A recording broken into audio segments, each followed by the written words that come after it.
यहाँ हमें स्वैच्छिक आवेश वितरण वाले निकाय की विद्युत स्थितिज ऊर्जा निकालनी है। मतलब हमें एक ऐसा सिस्टम दिया है जिसमें चार्जेस का डिस्ट्रीब्यूशन आर्बिट्री है।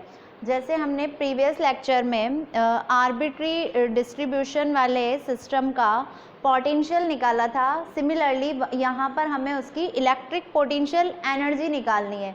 तो potential energy of A charge distribution in dielectric medium, medium कैसा है हमारा, डाइलेक्ट्रिक मीडियम वाला है, और उसी या फिर हम इसको क्या कह सकते हैं, स्वैच्छिक आवेश वितरण वाला निकाय। मतलब हमें पता नहीं है कि आवेश का वितरण स्फेरिकल है, वर्गाकार है, स्क्वायर है, ट्रायंगुलर है, किस शेप का है, तो हम उसको कैसा मान के चल रहे हैं, आर्बिट्री है।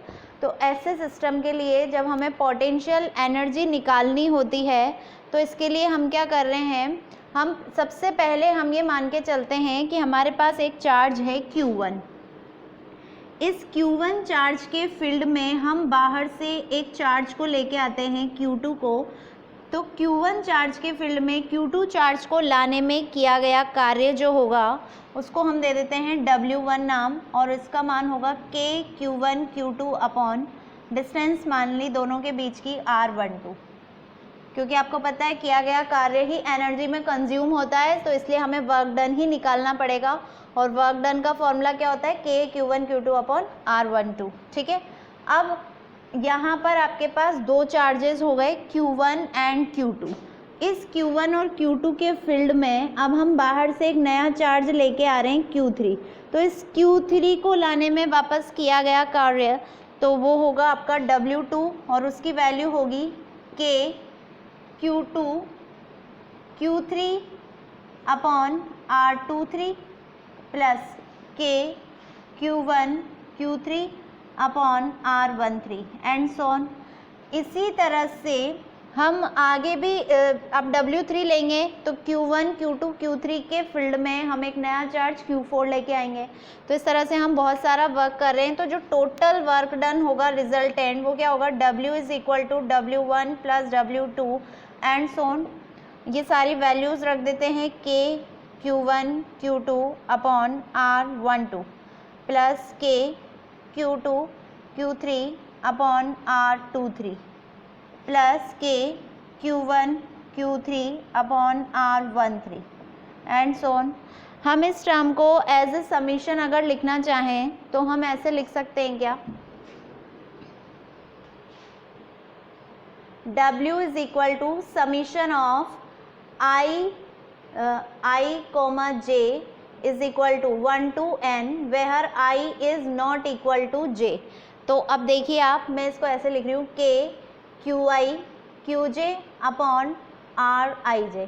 जब हम I की वैल्यू 1 रखेंगे तो J का मान 2 रखना पड़ेगा, क्योंकि I और J नॉट इक्वल लगा दिया हमने, पहले ही कंडीशन दे दी, दोनों इक्वल नहीं हो सकते।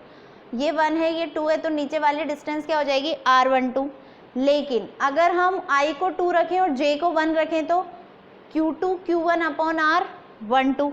तो वापस बात तो वही हो गई, लेकिन ऐसी स्टेप आपके पास इधर से तो एक ही आ रही है ना, 1 2 अपॉन R12, दोनों के बीच का इंटरेक्शन एक बार ही हो रहा है। लेकिन समीशन खोलने पर हमें ऐसी हर एक दो टर्म मिलेगी। एक बार I को 1 रखेंगे J को 2 रखेंगे, फिर रिवर्स कर देंगे, I को 2 रखेंगे J को 1 रखेंगे। तो अगर आप इसका समीशन खोलोगे तो ये जितनी भी टर्म्स आ रही थी ये जस्ट डबल मिलेंगी हमें। तो हम क्या कर देते हैं, इसमें पहले से ही हाफ लगा देते हैं आगे।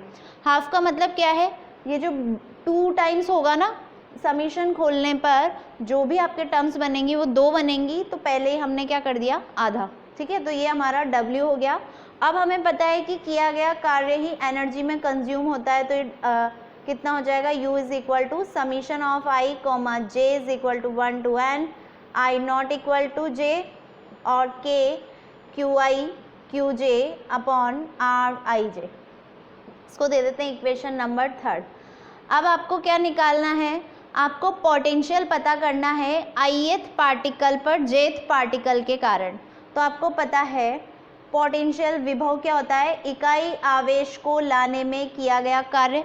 हम चाह रहे हैं किसी ith चार्ज पर जो आपका पोटेंशियल है वो हमने मान लिया phi I है। तो कितना हो जाएगा, K QI QJ upon RIJ dot Q I और ये फाई आई, तो क्यू आई से क्यू आई तो कैंसिल, तो फाई आई जो होगा वो कितना होगा K Q J upon R I J. तो आपके पास यहाँ पर किसी ith पार्टिकल पे पोटेंशियल ऑन ith पार्टिकल किसके कारण आ रहा है ये, due to jth particle, jth particle के कारण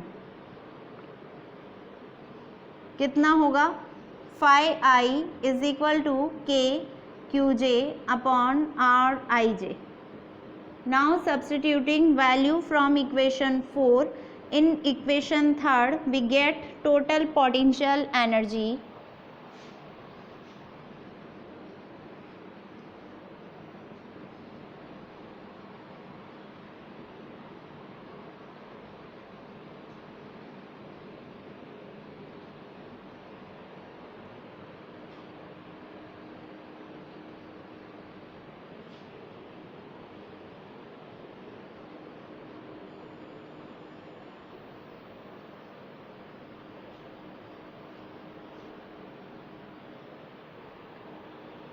U is equal to 1 by 2 summation of I comma j is equal to 1 to n, I is not equal to j, और ये आपके पास k Q J upon R I J, वो तो हो जाएगा फाई आई और इधर पीछे है आपके पास क्यू आई।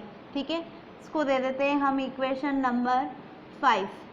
फिर आपको पता है कि जो चार्ज डेंसिटी होती है रो, वो किसी ith पार्टिकल के लिए क्या होगी, चार्ज ऑन ith पार्टिकल का वॉल्यूम माना कि dvi और उस पर चार्ज कितना है qi, तो qi कितना हो जाएगा, रो इंटू dvi। ये कौन है, volume charge density of ith particle. Now substituting value from equation 6 in equation 5 we get U is equal to 1 by 2 summation of I comma j is equal to 1 to n, I is not equal to j, और qi की value कितनी है, रो dvi और phi आई। ठीक है, हम इसको ऐसे लिख सकते हैं, ये हमारे पास रो और फाई आई, ये आपके पास इक्वेशन नंबर हो जाएगी 7। ठीक है, अब हम इस चार्ज डेंसिटी को वापस डिस्प्लेसमेंट वेक्टर की टर्म में लाएंगे, लेकिन उससे पहले हम एक चेंज करते हैं यहाँ पर।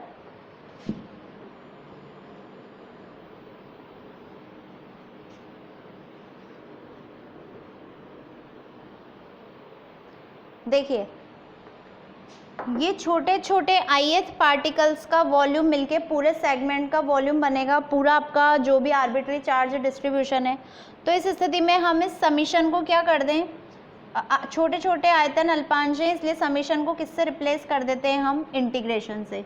तब आपके पास u इज इक्वल टू रह जाएगा 1 by 2 integration of rho phi dv। Equation दे देते हैं इसे 8। अब आप जानते हैं, चूंकि मैक्सवेल की फर्स्ट इक्वेशन से मैक्सवेल्स फर्स्ट इक्वेशन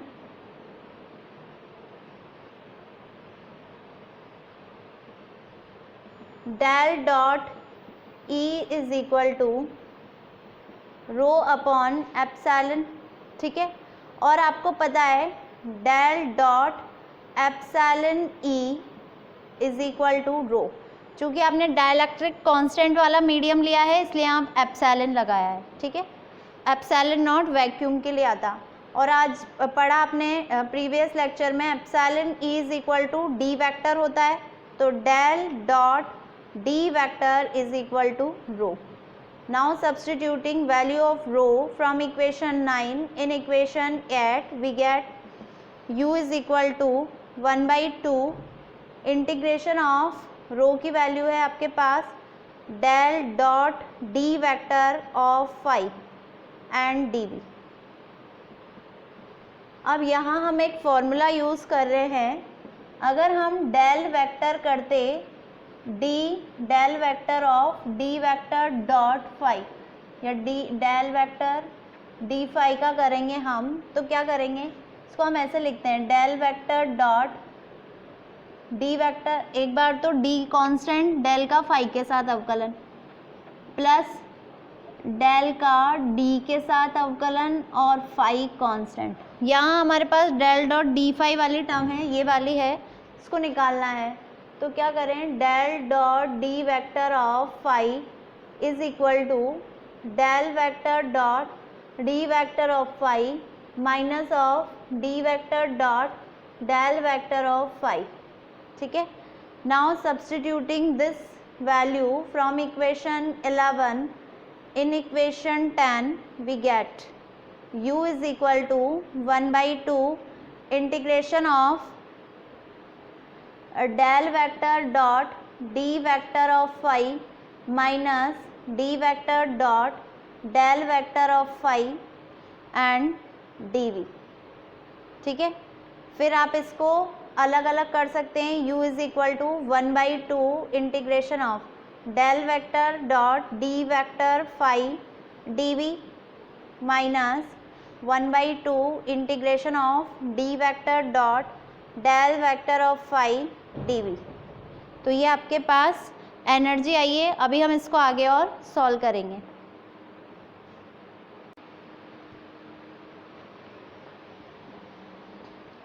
अगर हम यहाँ से फर्स्ट टर्म को देखते हैं, फर्स्ट टर्म, तो इसमें आपको मिलेगा u is equal to, u को छोड़ देते हैं, फर्स्ट टर्म ही लिख रही हूँ मैं only, 1/2 integration of del dot D vector phi dv। और आपको पता है कि 1/2 डेल वेक्टर डॉट d को क्या लिख सकते हैं हम, एप्सिलॉन e और फाई एंड dv।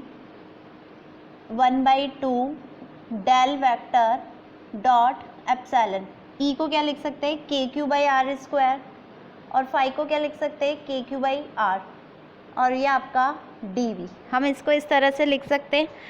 और ये जो डेल डॉट ये पूरी टर्म है आपके पास डी वी के साथ, गाउस डाइवर्जेंस थ्योरम से आप इसको क्या लिख सकते हो, एप्सिलॉन के क्यू अपॉन आर स्क्वायर, के क्यू बाई आर, जो भी वेक्टर था मतलब वो अलग ले लिया, और डेल डॉट जिसका भी डाइवर्जेंस है उसको हम सरफेस इंटीग्रल में कन्वर्ट कर लेते हैं। 1/2 इंटीग्रेशन ऑफ एप्सिलॉन के क्यू अपॉन आर स्क्वायर, के क्यू बाई आर, और ये आपका 4 पाई आर स्क्वायर से आर स्क्वायर तो कैंसिल आउट आर। अगर हमारा आर्बिट्री चार्ज डिस्ट्रीब्यूशन इतना बड़ा हो जाए कि r टेंस टू इन्फिनिट, क्योंकि हम तो इन्फिनिट टर्म्स तक ला रहे हैं ना, एक के बाद एक चार्ज को लाते जा रहे हैं, वर्क डन कर रहे हैं, पोटेंशियल एनर्जी बढ़ती जा रही है, तो अगर r टेंस टू इन्फिनिट हो जाए तो फर्स्ट टर्म जो भी है वो टेंस टू क्या हो जाएगी, 0। तो इस स्थिति में फिर पोटेंशियल एनर्जी के लिए हमारे पास ओनली कौन सी टर्म रह जाती है, सेकेंड। तो ये आपने रफ कार्य करना है, और आंसर में हमें इस स्टेप के बाद ये टेंस टू क्या होगा, 0। ये 0 होगा तो u is equal to minus 1/2 integration of D vector dot del vector phi dv ही बचेगा। ठीक है,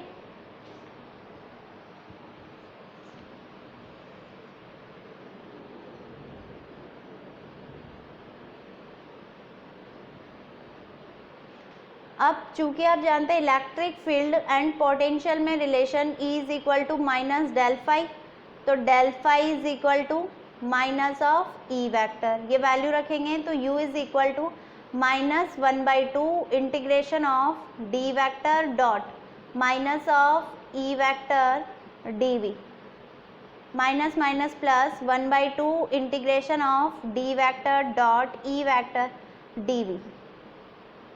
और चूंकि आपको पता है d इज इक्वल टू क्या होता है, एप्सिलॉन E वेक्टर मीडियम के लिए, तो u is equal to 1/t integration of epsilon E vector dot E vector dv।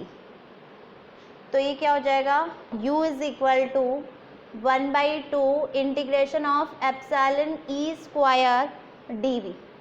Then energy density, then electric energy density, ये बहुत इंपॉर्टेंट फॉर्मूला है, ये कैपेसिटर के लिए भी एनर्जी डेंसिटी यही होती है, U is per unit volume में कितना एनर्जी है उसे हम बोलते हैं एनर्जी डेंसिटी। तो U is equal to, U की वैल्यू है 1/2 इंटीग्रेशन ऑफ सैलन ई स्क्वायर dV और डिवाइड बाय ये per unit volume, total volume ही ले लेते हैं V। फिर आपको पता है यहाँ से हाफ एप्सिलॉन ई स्क्वायर तो बाहर, integration of dV upon V, integration dV अपना मान कितना देगा V, epsilon E square V upon V से V कैंसिल आउट, तो एनर्जी डेंसिटी कितनी रह जाएगी, हाफ एप्सिलॉन ई स्क्वायर। तो ये आपका फाइनल इलेक्ट्रिक पोटेंशियल एनर्जी की डेंसिटी है। Thank you.